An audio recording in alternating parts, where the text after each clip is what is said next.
Hi, I'm Adam Natali, Director of SVA Theater at the School of Visual Arts. If you've never heard of SVA, we're a preeminent art and design college in New York City. Check the description below for more info. Since 2014, SVA Theater has hosted After School Special, the college's annual alumni film and animation festival. The festival is normally a series of free screenings followed by Q&As with alumni who are successfully working in the film industry. Even though we're unable to host in-person screenings this year, we're thrilled to be able to present interviews with over 25 alumni who've worked on a wide variety of feature films, television shows, documentaries, animated films, and more. Whether tonight's Q&A focuses on a particular series, film, or other work, we'll be sure to note it in the description below and will provide info on how to watch. All of our festival interviews will premiere here on YouTube during the week of September 21st. We're calling this our work from home edition of After School Special, and our guests are zooming in from all over the world, from Singapore and Germany to Canada and California. A full schedule of After School Special 2020 interviews can be found at svatheater.com, but all videos will remain on YouTube following their premieres. I hope you enjoyed tonight's interview, and if you're interested in viewing past After School Special Q&As, you can visit the School of Visual Arts' YouTube channel. Thanks for tuning in, and fingers crossed, we hope to see you in person at an SVA Theater event in the near future. I'd like to welcome Quinnell Jones, a 2003 graduate of SVA's BFA film program. Quinnell has consistently worked as a cinematographer and camera operator since graduation. His DP credits include reality television series, including Marriage Rescue and I'd Kill for You, many short films, and multiple documentaries, including the award-winning Joe Frazier When the Smoke Clears, which he also produced. As a camera operator, Quinnell's resume is immense. He's worked on scores of films and TV shows, including Sex and the City, Flight of the Conchords, Law and Order, Gossip Girl, The Good Wife, America's Got Talent, Daredevil, Jessica Jones, Luke Cage. I see a trend there with the Marvel shows. The First Purge, Happy Death Day to You, and Jordan Peele's Oscar-winning Get Out. I can't wait to hear about his experience on that one. So you can check out a ton of his work. He's got a lot of videos on his personal website, QuinnellJones.com, which we'll put down in the YouTube information. So let's welcome Quinnell Jones. Hey, Quinnell, how you doing? I'm very good. I'm happy to be here, Adam. Definitely. And thanks for everyone for tuning in, listening to me speak. Definitely. Well, thank you for being here. I'd first like to start out by having you talk a little bit about your SVA experience while you were in school. You were in our undergraduate film program. Yeah, personally, it was great because I was coming to a school because I transferred from Pratt Institute, and I transferred to SVA because I felt the need to be around students who I felt that were better than me, frankly, just to be honest. I started doing this in high school. I had a television station in high school, so I had some knowledge of camera, directing, but more from a television news gathering sort of side. And then now when I was around SVA, especially freshman year, because I'm still friends, believe it or not, with a lot of people from my freshman year, I'm around people who have other creative thoughts. I mean, wild creative thoughts. Some of the first time I went with some of my friends to an art gallery together, we went to the Whitney, to be specific, and seen a lot of films there at the Whitney. And it kind of changed my perspective about filmmaking and really show me that there's really there's something else out there that I need to start looking into. So I really started looking more, looking into fine art, looking at Duchamp, looking at Caravaggio, the Dutch masters, and others to really say, okay, I think I need to go back to school, so to speak, and start learning more. So, and it was that for the 4 years. It was, a lot of people challenged me. A lot of people challenged my ideas. You know what I mean? And just being truthful. So for me, it was that sort of experience. I know everyone have a different experience in college, but for me, it was great to be around people of like equal tiers, but of different backgrounds and able to challenge ideas. Definitely for me. That's great to hear. And your thesis film was actually really successful. Can you tell us a little bit about that? Yeah, public discourse. Brad Downey, director, and he's a fine artist. He's a painter sculptor. He came up with this idea. He saw a lot of art around the neighborhood, and he said, "You're a filmmaker. Let's work together." That was freshman year. So for 4 years throughout freshman, sophomore, junior, and up until senior year, we were filming a film. Now, we didn't know how to make a film, to be honest. This was like our first big documentary. When I look at the footage, I'm like, the cable, so a lot of stuff was new, especially in the earlier parts of filming. But obviously the 4 years we got better. So it was an absolutely great experience because we was really in the culture of street art, the birth of it, really before really taking off. Now it's worldwide. A lot of the artists who are in the film now are worldwide artists. A high caliber artist. So we were able to see that growth, and it was a wonderful experience because SVA has a Dusty Film Festival, so we sold out there. It was standing room only. And then we had, I don't think it was around anymore, but it was like this independent theater in New York called Two Boots Theater way back when. Sold out there, standing room only. Then we was fortunate enough to go to London, ICA, which is their version of the MoMA, sold out there. So, so we was very fortunate to take this very small film that we did in college, use as our SVA thesis,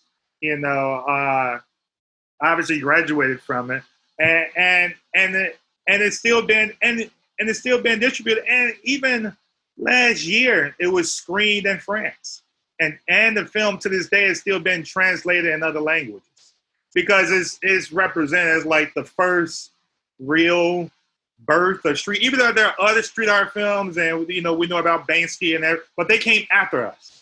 Yeah, man, all those films came after us. And it really started with a group of fine art kids, loving fine art, and said, let's make a movie, That's great. So did that pretty much launch your career? I mean, you've been working pretty consistently since graduation. So can you sort of tell us if that was the start and the trajectory of your career since then? Well, the thing about filmmaking, I don't see one film launches a film career, it seems. And luckily SVA teachers was telling me that, it's not one film. I think I need about 50 of these. So right after that, that's when I went to grad school. I went to grad school in Manchester, England. I'm over there. I shot about 10 features there, come back, join the union, the camera union, as a loader camera assistant, work my way up. Still on the side, I got called a weekend warrior, still shooting short film, independent films, because I owned a Super 16 camera for 10 years during that time. So, an Eclair ACL, with my own small package. So, while I'm being a camera assistant and, working and trying to earn a living, I'm also on the weekend working independent side, shooting music videos, low budget commercials and everything of the sort. So I wouldn't say it's one film. It's more just a continuation of the art form. And eventually I feel all of it just builds up and people get to know you, and hopefully, your name gets around and people get to understand your art and what you're trying to say in many forms. So, but I wouldn't say it's one film, but without a shadow of a doubt, that film has helped without a doubt. People have seen that film, and to this day, people still talk about it, like I said. So I'm very proud to be a part of it, definitely. And so, how did you choose sort of cinematography and director of photography work as opposed to directing or producing? Did you track that way during SVA, or was that pretty much, what you decided when you came out of SVA and then out of Manchester? Well, because I did start in high school, so I had some understanding of different roles and positions. So I was able to work as a producer and direct in other forms in a television setting. And then I said, you know what, this camera thing is something I really want to really understand. That's when I came to SVA, because SVA has, you can specify in cinematography, right off the top. And, to me, that's something that I wanted to do, because I knew being a cinematographer, it's complex. I'm sorry. You have to learn lighting, camera, lenses. Back in the day, film stocks. Nowadays, digital. So there's a lot there, So that's what I want to do. But just as in school, I tried producing. I worked at a film distribution house. I've worked as a low budget director at times, just to see I've taken acting classes through SVA. Just to see the full scope of the process, to understand that yes, camera is what I want to do. You know what I mean? By going through that, producing is fun. I enjoy it, but not all parts of it. Directing, not all parts. Editing, a sleeper to me. So I mean, yeah, camera. Yes, it has its downsides. I'm in the elements. It's raining. It's snowing. People screaming. No one cares about you. All that stuff is happening. But I'm in the middle of creating an image. So to me, that's where, even though there's all that process involved in the cinematography world, but you build in an image, I enjoy that process. That's great. You've worked. Your resume is so extensive, but you've worked a lot on the television side. Is that because there are more television jobs in New York than there are films necessarily? Does it also have to do with who's doing the hiring? Can you tell us a little bit more about that? Yeah, because I'm on the union side, I understand the numbers and stuff. New York used to be mostly a commercial town and an independent film town. Now, through the help with tax incentives and everything of the sort, and an expansion of producers seeing New York as an opportunity to stay here and work consistently. So yeah, it become more of a TV town. It was tons and tons of, obviously before the pandemic, tons and tons and tons of television. Now, there are some features, but yes, Hollywood or California is more of the feature town. Now, Atlanta is growing as more of a feature town, or even New Orleans, Louisiana is more of a feature town. But it was because of just the city and the structure and the way jobs come to New York, there's a lot of television. So it just so happened to me. But I've worked on independent films and everything as such. But yeah, it's very much a television town here. Sure. And you mentioned the union. I know you're very much involved with Local 600, the New York chapter of the International Cinematographers Guild. Can you talk a little bit about your involvement with that and how that's helped your career networking with within such an organization? Yeah, without doubt. Yes, I'm part of the diversity committee, or has now changed to the inclusion committee to be specific. So yes, I'm a part of that our national organization in regards to that, and we've been doing a lot of outreach to schools, community organizations to help get people of color and women within our union. We're building grant programs and everything of the sort. So yes, we've been doing this for a number of years, 10 years plus. And it's been great because I'm around other people who are like-minded like myself, who not only want to have a great career in the world of art and cinematography, but also give back. Also give back to the community. Also look, because people have done that to me.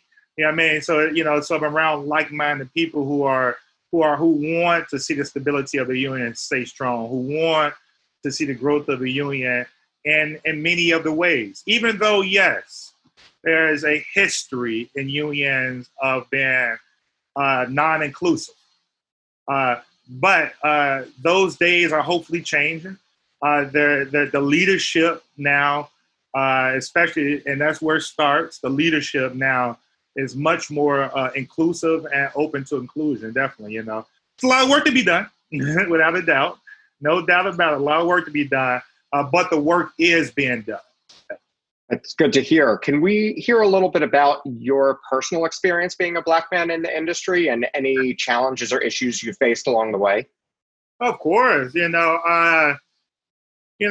a Black man, I was just recently working on a project last week. And I was with my Karen PA who was driving me home. He wasn't Karen PA, he was a PA, I'm sorry. But he was driving me home, and we was deep in New Jersey, so the ride was about an hour or more to drop me off. And we had a great conversation. But he revealed to me that this is his first time ever seeing a Black camera operator. In a number of years he's been, and that isn't my first time having that comment of a lot of people just not seeing a Black camera operator. So just my presence alone is shifting the conversation. But also, when I walk on set, sometimes because can be an anomaly to some people, even when I'm working on those big budget jobs like Daredevil, they're still not used to seeing a Black camera operator. Even when I woke up to try to get breakfast, they're asking me, am I on the crew? I've been on certain jobs where, and they very rarely do this, but someone has asked me to see my union card. You know what I mean? And obviously I refuse. And I say, call the hall and tell them my name. And I'm sure there's not many Cornells there. But yes, there is plenty of pushback, in the union. Some people don't like to see the growth of inclusion. You know what I mean? They're opposition to this, but the world is changing. You know what I mean? Like it or not, it's changing. And like I said, luckily there's leadership. Obviously I've had conversations even on our union page where people are opposed to being diversity and inclusion. So much so that they filed a grievance, EEOC grievance with the government against diversity and inclusion within the union. Now they lost, and luckily the union lawyer stood up for our committee, but there are members who are working that hard against it. So there are other voices, So the work continues. The work continues without a doubt. Well, I'm glad that you're a part of that committee, and I look forward to hearing more about it. And we, tend to do stuff with the ICG at SVA Theater at least once annually. So hopefully we can, potentially have the organization in to discuss this a bit more down the line once we're back to live events and maybe even a virtual event. So I'd love to switch over and focus on your work a bit. You sent us some photos from some recent shoots you've been on. So we're going to show those now, and we'll let you talk through those and tell us a little bit about those. And then I'll have a few more questions about some other shoots you've worked on. This is Puerto Rico. That was my good D camera operator, Aguado. My Spanish is killing me. And Aguado. My Spanish is terrible. Sorry, Spanish-speaking people. And they were making fun of me it was 6 weeks on Marriage Rescue, so 6 weeks in Puerto Rico. My crew, it was 2 units, so my unit was pretty much, I would say, 85% Puerto Rican, including my other operator. So most of the time on headset, I hear Spanish. And then when I hear English, I'm like, oh, they must be talking to me. You know what I mean? So, but this right here is a shoot. We're in the middle of an ATV, dirt road. We have the back of the camera here. It's dusty. We're literally in the middle of a rainforest. we're trying to hold a budget because it is like, it's ATV. So imagine going through all this terrain. And then you got the couple who's trying to we follow them on the other ATV. And as you can see, the camera lens and everything is just dusty. And then, my operator, Eduardo, he decided to pull out the camera and say, look at us. Because we were sweating and we were just in the worst, just in the worst position. And just said, you got to love where we at. So this is one of the moments of like, it was hell for a camera, but great for us. And this one right here is on the pilot. This is in the middle of the shoot here with our camera assistant, Sammy, and the director in the background, Anki. And this is Tahiri Jose. And in the scene here that we are getting ready to shoot here. Yeah, so this was just a narrative pilot we did. This is back in Puerto Rico. This is some, because I shot the second unit as well. So I did all the second unit stuff for the show. And it was great because it just pretty much told me to say, Quinnell, go out and get what you get and make it look great. And I said, any other things? Does it say anything you want? So literally, they gave me two local Puerto Ricans, my camera assistant, and also a young producer.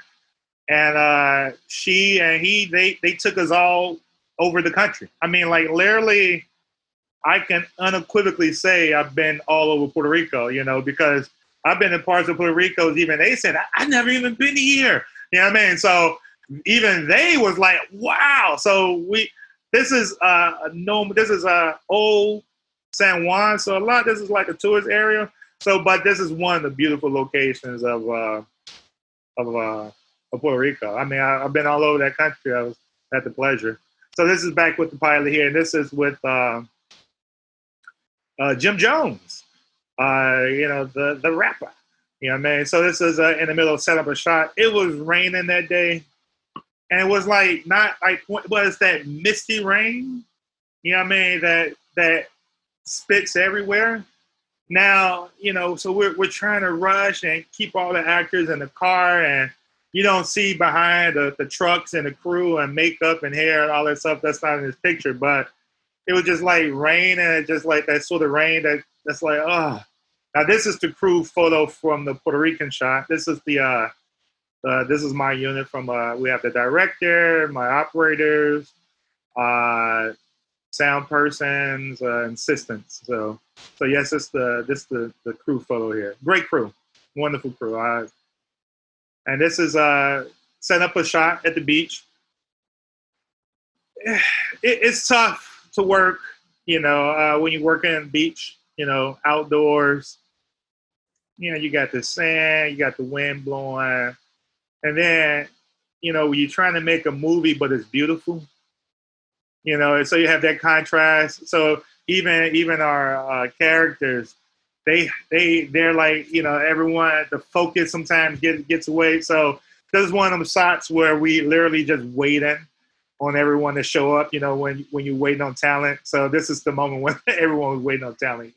And it's not like you can take a quick dip in the ocean, I guess. No, it was just like, it was so terrible because I have a complaint about that more than several times. I'm like, I should be swimming right now, And this is obviously one of the shots where we had all four cameras. I say that because on the some of the scenes, where we need multi-camera, where they're like posed because it's an unscripted reality. So they're saying their vows to each other. They're being a little bit more intimate. So this is like one time you have to get everything in one go. So it's good stuff. You look like the Terminator in that picture.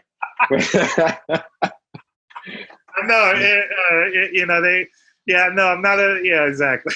They gave me plenty of nicknames there, So, but yeah, this is one of the handheld shots here because in the mist, even though, as you can see, the mist on the rain, even though it was raining, cinematically, it was beautiful. Because we have the glistening of the ground, the reflection of the lights and stuff like that.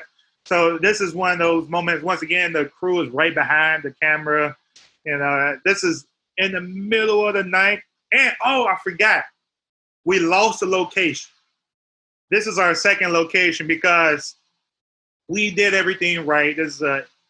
We had all of our permits, but right when we were about to film in our location, that remind you, this is like 11 o'clock at night because we're trying to do a night scene. So we're trying to do everything at night without streetcars. So we're starting at night. The police comes up to us and say, unfortunately, you cannot film here because there was an incident earlier and there's police activity. And we're like, we're on the film, we got all of it, and we're like, what are you talking about? They're like, well, this is police activity. But what we can do is take you over there, and we found this location here. So we had like a private police officers watch us, which is on the other side of the picture, the entire shoot, because they felt bad for us not able to shoot at our original location. So actually, this is our made-up location. This is like taking place at probably like 2 o'clock, 3 o'clock in the morning too. So this is late. And what city was this shot in? New York. It's New York. Okay. Yeah, this is Brooklyn, New York. So police always have police stuff. So I don't think it was a shooting or anything bad like that. But it just they always say police activity, go away. You know what I mean? Sure. So and this is just one that, because back on the marriage rescue too. A lot of handheld, pretty much, I would say 85% handheld, and we had to live on a long Zoom. So the Easy Rig, as you can see, it has become my best friend. So we're walking around with that particular rig. It's almost like not a steady cam, but it's a rig to help take some of the weight, because that camera is about, with the long lens, all the follow focus and the monitors and the receivers, you're about 60 pounds, 70 pounds. Give it a 14, 15-hour day, it's tiring. Yeah. And is most unscripted television at this point handheld, or it varies? It varies. Yes, I've done a lot. Mostly it's handheld, obviously, because they want to keep it in that, and usually the tripod is for interviews or exposition or whatever the case may be. So it depends on the show, but I work with plenty of unscripted where mostly tripod because they want to keep it a certain way. So unscripted, is the world of, it's different, and you have to be able to adjust to what's going on. And here with this setup, we're setting up for an interview where literally after we did the ATV ride, we talk to the couples and say, how did it go? Was he great? Was he this or that? And this particular couple, I don't think I had the photo, but we put them the fellow up to a lie detector test, and we did the whole 9 yards. So it was like one of them sort of situations, definitely. And this is the lineup again. This is I guess, as a lot of people see my face, my work face, because when I work, I'm on, and it is all about, because there's so much to do on a film set, and a lot of people fail to realize that until they're on the set. Especially production design, dealing with actors and people and time, because you're always dealing with people like, oh, we need to go. Is this taking that long? So this face, this is my work face. You know what I mean? So that's how I like to call it. When I'm locked in. So and yes, this is once again 2 o'clock or so in the morning. And I could tell here, this is when Jim Jones was giving me the look of, can we go? Because this scene here with Jose Tahiri Lees, he actually is a scene where he gets stuck up. So we had a whole, gunplay. We had to practice, make sure the gun. But, this stuff takes a while to clear, safety.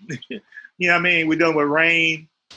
uh, actors that used to dealing with, and we go back to used to dealing with an unscripted world, because that's why I like those two, because this is a narrative world, but these two actors are used to working in an unscripted world, which is working at a different pace, fast. We got to go. This is While the narrative world, we like, oh, well, let's wait. Is the light right? I don't know. So it's trying to. So in this situation, I know Jim Jones was giving me a look of like, we need to speed this up. So because I was being a little bit too artsy for him, I guess. So this is good. Yeah, this is the other side. And now he fell asleep. Yeah. Yeah, no, exactly. Because it's 2:00 in the morning. This is, and you see my AC. He's working hard, and you see that white piece of paper on the hood there. That's the script. So you see the directors on the other side trying to figure this out. You know what I mean? And the director, he's working hard trying to work with them. Because like I said, that's why I put these two pictures together, because even though I do unscripted, now we're in a narrative world, which is at a different pace. You know what I mean? Because I just finished another pilot working with some people who in an unscripted world, and they're just not used to that pace. They're used to like, go, go, go, go, zoom lens, we done. And I'm like, no, that's not how film works. Where's the camera move? We should be, what lens are we on? Where's the light at? It's a different pace. So it's just a different conversation,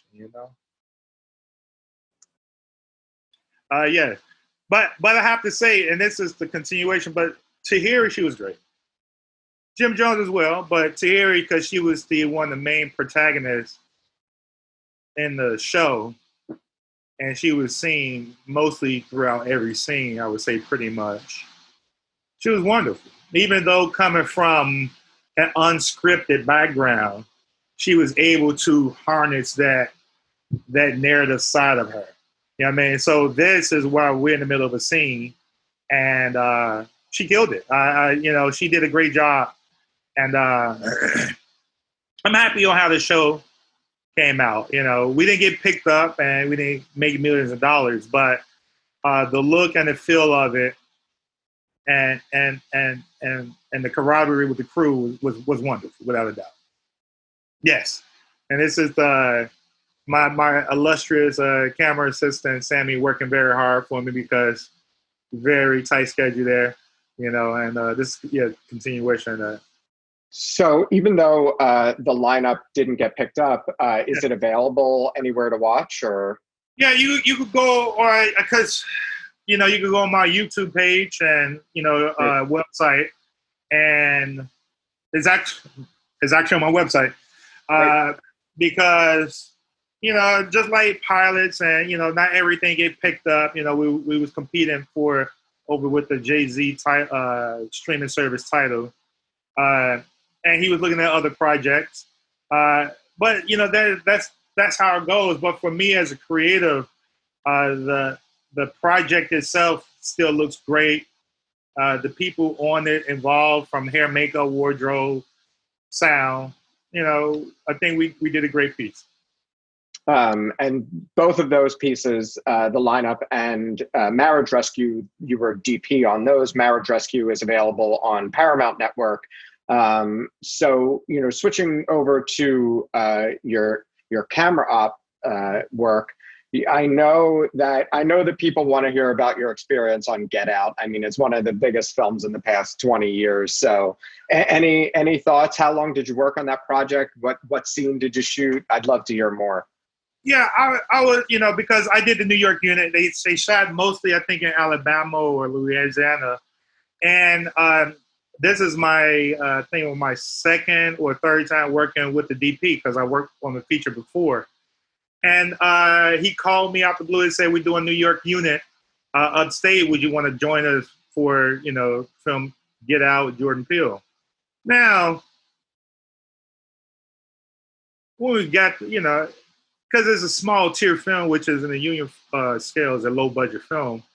No one working on that project. It was just another horror film, because I've done several. I was more excited working with Jordan Peele. It was because I've loved his work obviously before, so the ability to work with him was like, oh, this is fucking awesome. And then sorry, this is awesome. So I, so we going on the bus uptown. We had great conversation. He's telling me about stuff. I meet the actors and talking to the DP and telling us what we're going to do. And it was great. We go up there because New York units, it was smaller days, a few days. But it was the ending, because I know Jordan Peele had the alternate ending that he discussed. Well, I'm the alternate ending. You know what I mean? So that within itself makes it cool to me. You know what I mean? To me, I feel like I'm like some special offshoot in the film. So I'm the ending. You know what I mean? So that's why I tell everybody, it's like, that's the first third, that's the middle, that's the end, that's me. And I tell it because, I didn't work on all the film, but I tell it, I'm so appreciative to be a part of it, even when, because when we did it, like I said, everyone was working hard, don't get me wrong, lovely. It was a great film. We moved on, and I was like, great, let's see what happens.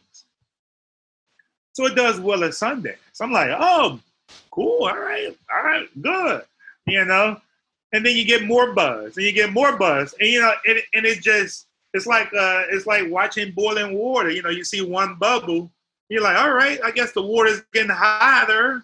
Then all of a sudden, there's many bubbles. You're like, am I part of this? You know what I mean? So to the point where I've even myself, when Jordan accepted the Oscar, I was filming on my phone, watching on TV, saying, we together. You know what I mean? So even though I wasn't in my suit, you know what I mean? I wasn't in the suit, but I'm like, the fact that I'm connected to that film, the fact that I was able to lens it, the fact that when I look at that film, I see my shots. You know what I mean?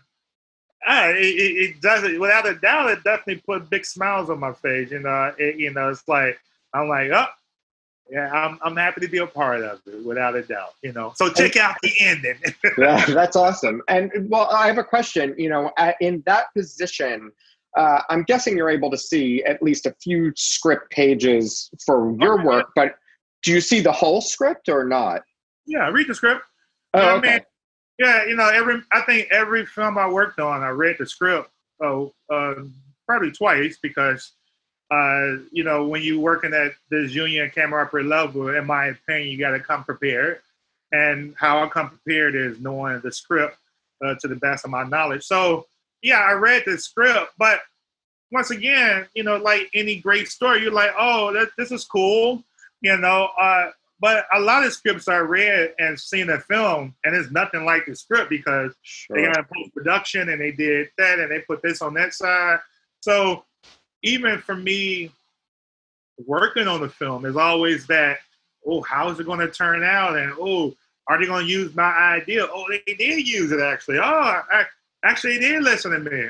You know what I mean? Or no, they didn't listen to me at all. You know what I mean? So that happens a lot too. Oh, no one cared about my opinion. Okay, good. You know what I mean? So, because it's a collaborative effort, and me, especially in the camera operator world, I'm more of a support of the DP and his or her vision, and trying to facilitate that as much as possible, and also be true to the script. Great. So let's talk a little bit about what you're working on now. If you're working, have you worked at all during the pandemic, either from home, or have there been a few shoots, or is anything coming up? Well, so actual work, yes, I've been working. I've done a major shoot that I had to sign a NDA form for, so I cannot speak about it. I can even take pictures. No problem. We understand. Yeah. So, but yes, I have been working. Fortunately, Obviously, not as frequent as before because of the pandemic. And also, I was called to do a feature film down in Georgia that literally is supposed to be there now, but was pushed to a later date because of COVID. So, yes, COVID is affecting production, the rate of when to start, because even though there are some production have started and some are finishing, but it's all in experimental phase. You know what I mean? Everyone's trying to figure this new world out. And it's not just us in Hollywood. You know, I would listen to other forums in South Africa. You know what I mean? So listen to how they're dealing with it. So I guess it's comforting to say it's not just us. You know, even though, you know, it's not good, but it's the world. The world is dealing with it without a doubt. Are there any either films or TV shows you worked on, you know, in the past that are coming out later this year or in the next few months that you know of? Yeah, I did do a movie. I can't think of the name now because I did do a movie with Jennifer Lopez. I was additional operator on that's supposed to come out. I was camera operator on a promo, but not the movie. I was on the camera operator on the new James Bond movie promo. But then what already came out is The Last OG. I did some additional camera operating on that TV show as well. So Great. those are some of the recent projects I've done, you know, in my camera. Because you're right, I do camera operator on the big union budget side, but I'm also an independent cinematographer. So it's all creative work. Well, I'd love for you to give some advice to either students or just people in general who might be watching this who are interested in getting involved in the type of or getting the type of career that you have. Any thoughts to offer? Yes, I would say first and foremost, don't give up. Doubt always sets in. Trust your creative eye and shoot every day without fail. Trust yourself and not the critics. So, you know, I'm wondering, since SVA is going virtual this fall, one of the things we were actually like sort of talking about the other day was how do you teach something like cinematography that's so hands-on to students who are at home who might not have the equipment with them? It'd be interesting to hear your take on that. Translate your cinematography word to still camera, because cinematography is just the technology. Mm-hmm. You're trying to create an image. So to me, there's painters, there's photographers. There's my great painter Caravaggio. To me, so for even though, you know, because I've been, that's why even before I talked to you guys, I get up around 7 this morning to go shoot photography.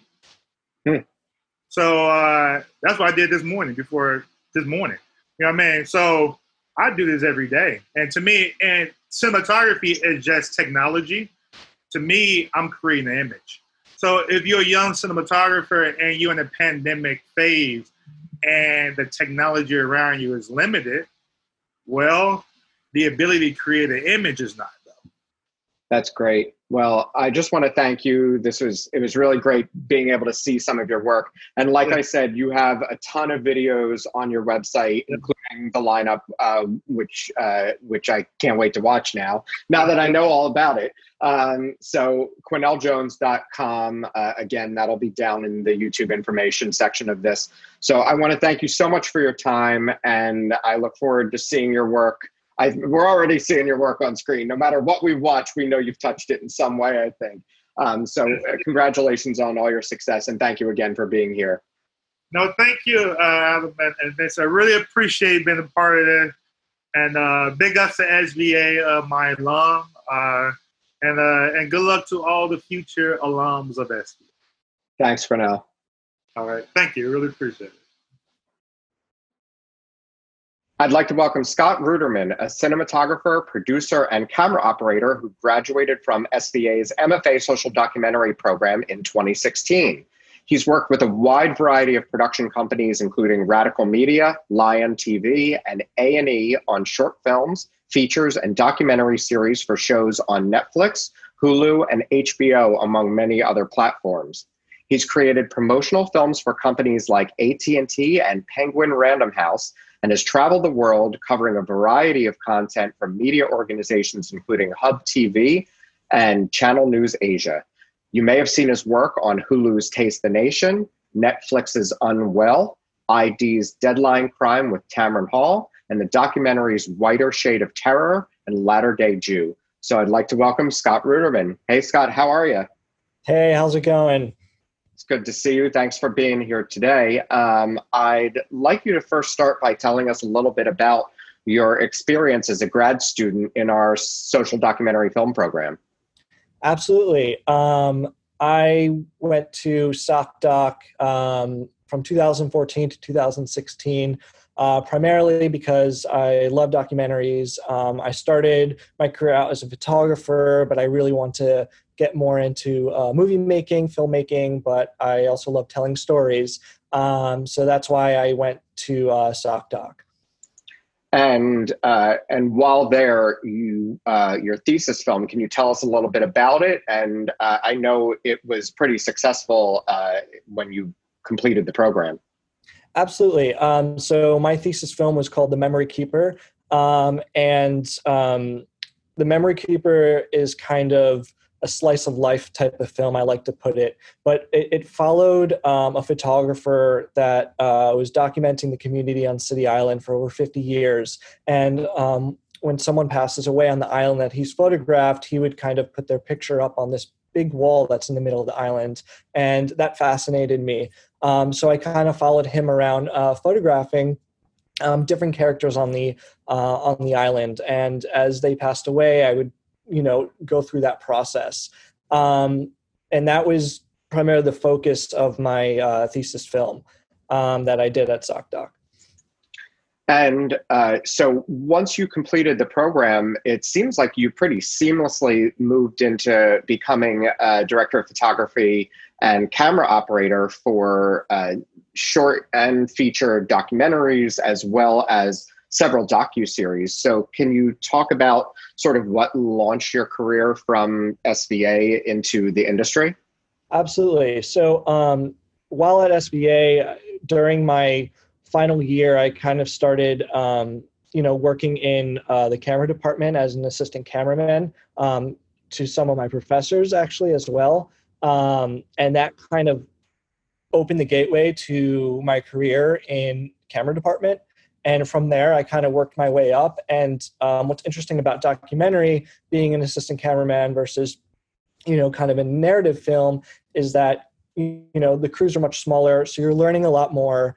And you're working in environments where you don't know what's going to happen. And sometimes the AC would do more than just, kind of doing media and charging batteries and pulling focus. Sometimes we would get thrown as, shooting second camera. And that's kind of what started my career as a camera operator and cinematographer. And so, you mentioned to me that you generally work in at least a pair of camera operators. So can you talk about the dynamic between other camera ops when you're working in tandem? Yes, absolutely. So a lot of the work I do requires two cameramen in the field, and it's usually a director of photography, as well as myself as a second, DP or camera operator. And a lot of it being in kind of the documentary environment is working alongside the DP and trying to choreograph what's happening, whether, we're on different lenses always, we're never at the same focal length because we're capturing, different aspects of the moment. So it's, being aware of what the DP is covering and making sure that you're either covering a reaction shot if it's multiple people. So, it's a lot of it is in intuition and feeling. You really don't have a shot list going in. You have an idea of what you want to get. But it's kind of a silent communication with who you're working with. Now, docuseries have grown in popularity recently with all the major platforms, Hulu, Netflix, etc., launching these new docuseries like the ones you've worked on, Taste the Nation and Unwell. We have another interview with someone who was on The Pharmacist on Netflix. But you also work on features. Can you talk about the differences from your perspective between working on a docuseries versus working on a feature that might just be an hour and a half or 2 hours? Yeah, so docuseries are definitely in trend. A lot of the docuseries I work are, each episode is under the same theme, but maybe we're following around different characters and maybe a slightly different topic. On kind of the longer feature lengths, you're actually following characters that are evolving through a story, and you're spending a lot more time with them. So you're getting to kind of see transformation, which is really interesting, over filming them a period of time. And in the beginning, it's always kind of an experiment of how you're going to film them and, how the relationship's going to work and how they're going to, warm up to the camera. And then it ends up being an amazing relationship by the end, and you feel so much more part of a story, someone's life. And that's just kind of the difference that I've experienced working from, episodics to feature docs. And so you sent us a few on-set photos that I'd like to show from when you've traveled the world, both nationally and internationally for these shows. So I'd love to hear a little bit about your travels and work. Let's throw those up on screen now. So tell us a little bit about these. Yes, this was in Arizona. We were working on, this was Taste the Nation. And I think this was one of our last evenings on this episode. I think we were there for about 7 days, and we were about to film a family coming together and enjoying a cookout. And we were waiting for the light to kind of get a little bit better, and we were just hanging out. This photograph was taken by the sound man, Dimitri. And we, because, we're on our feet the whole time, we wear these easy rigs to kind of get us through the day. I mean, we're hours and hours filming.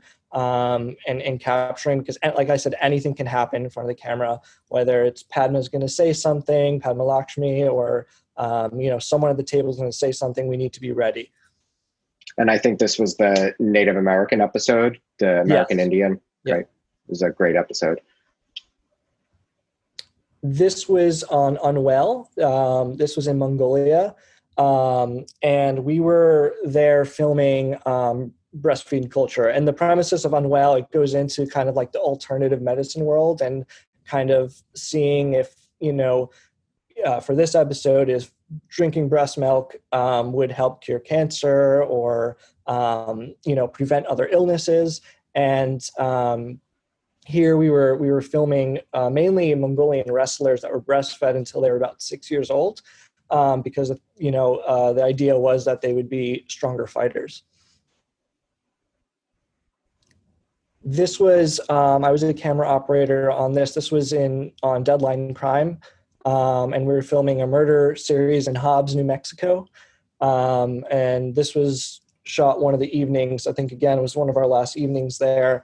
But this series, each episode was Tamron Hall was kind of reopening a case that was either solved or unsolved and kind of questioning, the evolution of this murder case. Again, this is in Mongolia, and I was filming a man on his horse riding around, and then this Mongolian wrestler kind of walked all the way out into the field, and I just loved this shot with the mountains in the foreground and I'm sorry, in the background, and him in kind of in the midground, and it's just this vastness of, his world. It's a great shot of you too. This was on the Gullah Geechee episode in South Carolina on Taste the Nation. We were filming crab fishermen, and I believe the next photo, you'll see me filming a woman casting her net out to grab crab. Right here. And this was a fun shoot. This actually was my favorite episode on Taste the Nation. The food was amazing. The people were so nice. And, it was just one of those times where I actually was really happy filming what I was filming and connecting with the people in the community. So this was again on Taste the Nation, and we were filming, in Arizona, the Native American community. And this was a group of, young members that got together for us and would sing and dance. And it was, kind of, again, closing scene moment for that evening. Yeah, it's a great series. And you mentioned specifically your favorite episode being the Gullah Geechee episode. Do you want to tell us a little bit more about why that particular one? Yeah, I think, that one, speaks to a lot of a community that sometimes is, overlooked. And it's an old community, and especially being in, South Carolina, with everything that's happening today, it was an exploration of understanding, kind of the roots of what kind of built the South. And to me, it was a learning experience. And I was learning about, kind of these culture foods that I've never really heard of, and how, this community really built, the South in a way. It's really interesting.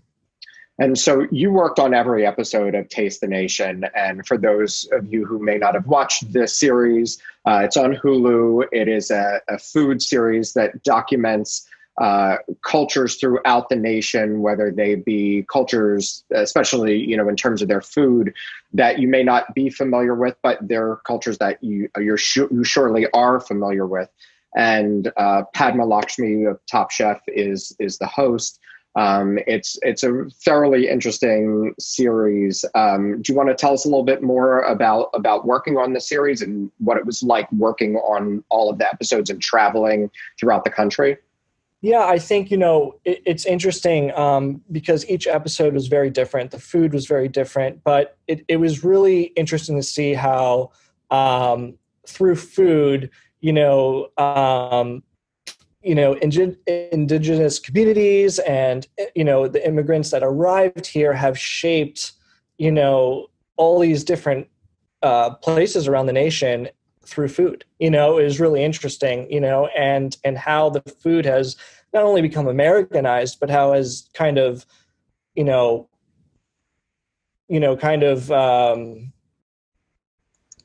shaped that area of the community. Sure. And so how did you get involved with the series? Were you working with a particular production company? No, I was, the showrunner reached out to me and asked me if I'd be interested to join this. And, I went in for a meeting and we talked, and I worked on the first few episodes, and they kept calling me back. That's great. And so, like I said, you've traveled around the world. You've worked on all sorts of different types of documentaries. Is there one particular film or series that you worked on, or maybe one particular shoot that really stands out in your memory and holds a special place for you? Yeah. There's definitely a few, but,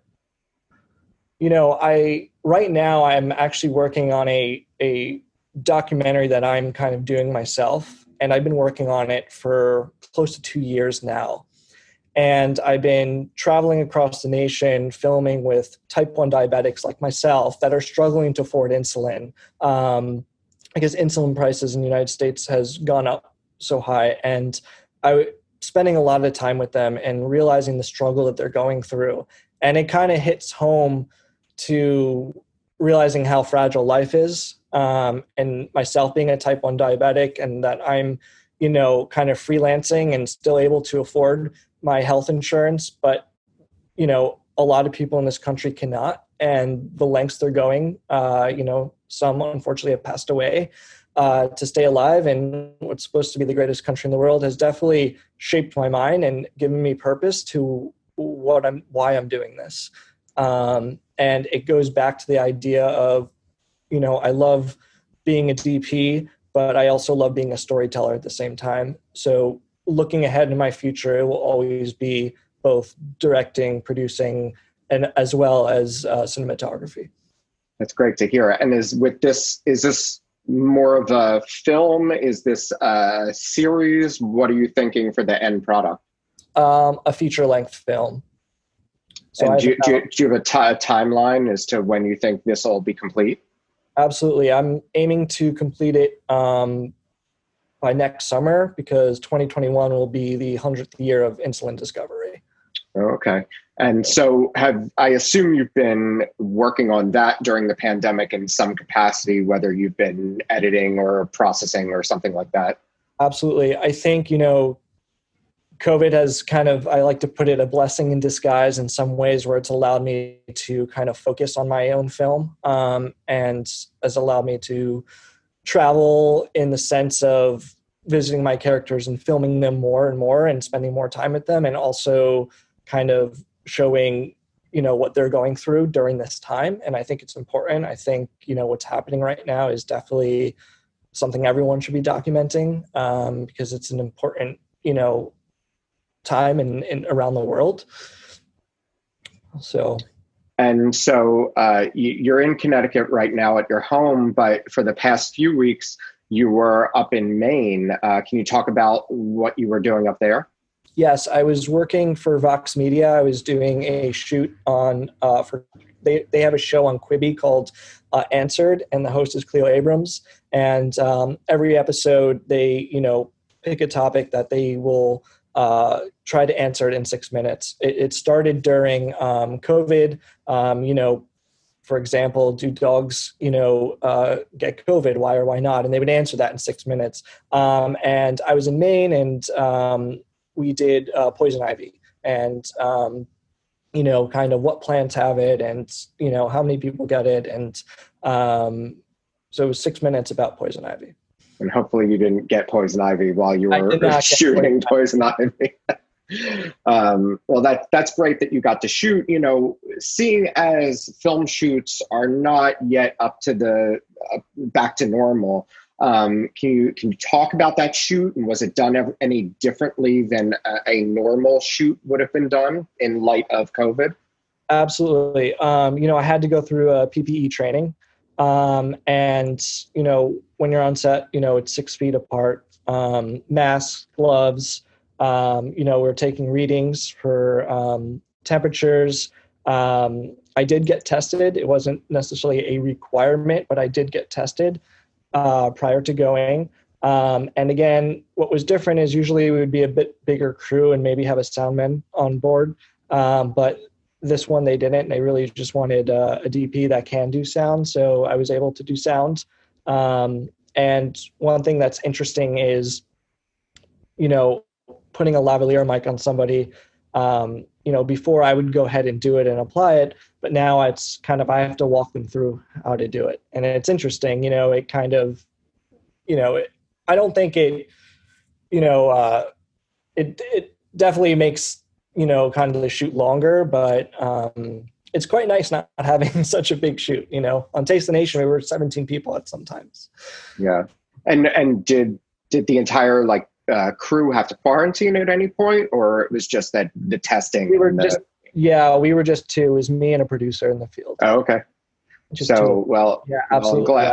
I'm glad it went well, and I'm glad you're doing okay. The other thing we haven't necessarily touched on, the other feature-length documentaries that you've worked on, and specifically Whiter Shade of Terror. I'd love to have you talk a little bit about that, as it's an important and very relevant topic right now. Yeah, so Whiter Shaded Terror was a documentary TV segment that was done by MediaCorp, a company out in Singapore, and it was for Channel News Asia. And we were 2 weeks on the road here, going to different states and following different militia groups, as well as going to mosques, some radical mosques, and kind of questioning different militia leaders of their thoughts on the Muslim uprising and things like that. So it was definitely took a lot of preparation, a lot of pre-pro to make sure we were okay. In some areas we did have to wear bulletproof vests. I mean, going to militia I would say campsites and everything was a bit worrisome, but at the end of the day, everyone just wants to voice their opinion. So I think having cameras there, you think like, oh, am I going to be in their way? It's like, no, they love the camera because they want to voice their opinion. And I think it's important. And it's, again, why I like doing what I do. Sure. I mean, I'm guessing it could have been a little scary now and then. Is that segment available to watch either on Channel News Asia or some other platform? Absolutely. Yeah. It's on Channel News Asia's website, and it's called Whiter Shaded Terror. If you actually Google Whiter Shaded Terror, you could see the whole segment. Great. And most of the other shows, you've worked on are available with, with membership to those platforms, or if you want to share it with your friends, you can do that.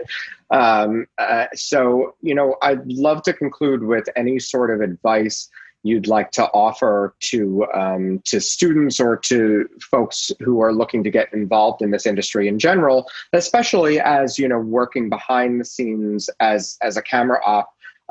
Is sort of like you framed it, you're always going to be a storyteller, and you are working and directing your own projects as well. But this is a really great way to not only build your resume, but get on these shoots. And then, like you said, you're the DP on this Quibi series, or at least this episode, and you're able to work on other projects as well. Can you offer advice to those who are looking to get into this industry? Absolutely. I think primarily if you're looking to get into documentary, one of the best ways I found is definitely, becoming an AC, because becoming an AC is, in documentary, you're wearing multiple hats kind of, in the field, because you're with a small crew. And sometimes you're even the glue to the crew, meaning that you are working with producers and directors, you're thrown into creative discussions, but you're also constantly troubleshooting and how to make shots work with the DP. And usually when there's a second camera, the DP will have you operate second camera. And that's a great way to get your hands on and learn how to shoot in an environment like that.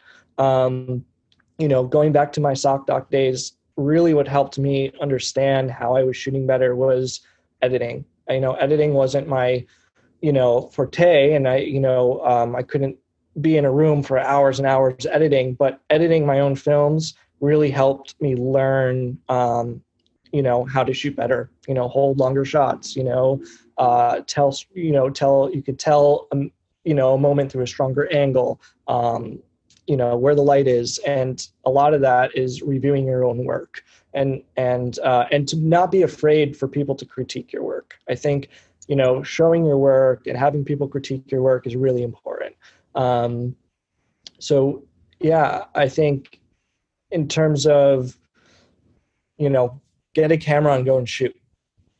Great. And just for acronyms, AC is additional camera, correct? No, assistant cameraman. Assistant cameraman. Okay. And then DP is director of photography, and SocDoc is social documentary program at SVA. No, it's not your fault. I just, there are surely some folks who are watching this who may or may not be in the industry. And I just want to make sure that they get all our lingo, because now they can work in the industry now that they have that down. So, and watch documentaries, watch films. That's great. Anything you'd like to recommend right now? Anything you're watching right now?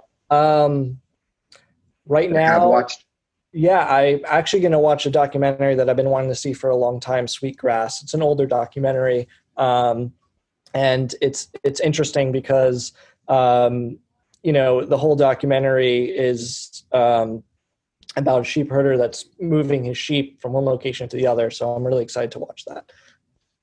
Great. Well, I want to thank you so much for your time, Scott. I'm glad you're working right now, and it sounds like it's an interesting shoot. The Quibi episode, is it up already? Or do we know when it's going to be up? Yes, every week they're uploading. I think the Poison Ivy is going to air on Friday. It's on Quibi on the app, and it's called Answered. Great. And Quibi, for those of you who don't know, because it doesn't necessarily look like it sounds, it's Quibi. That's the app. It's relatively new. And they have a lot of short episodics on there. So I encourage you to check that out.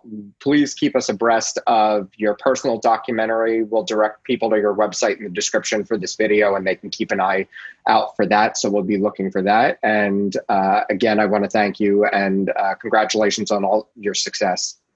Thank you very much. Thanks, Scott. See ya. Thanks so much for watching. We hope you enjoyed this Q&A and hope you'll check out our other after-school special videos on the School of Visual Arts' YouTube channel. Thank you for your interest in and support of SVA and its alumni, and for your support of the arts in general. Stay safe, stay healthy, and be well.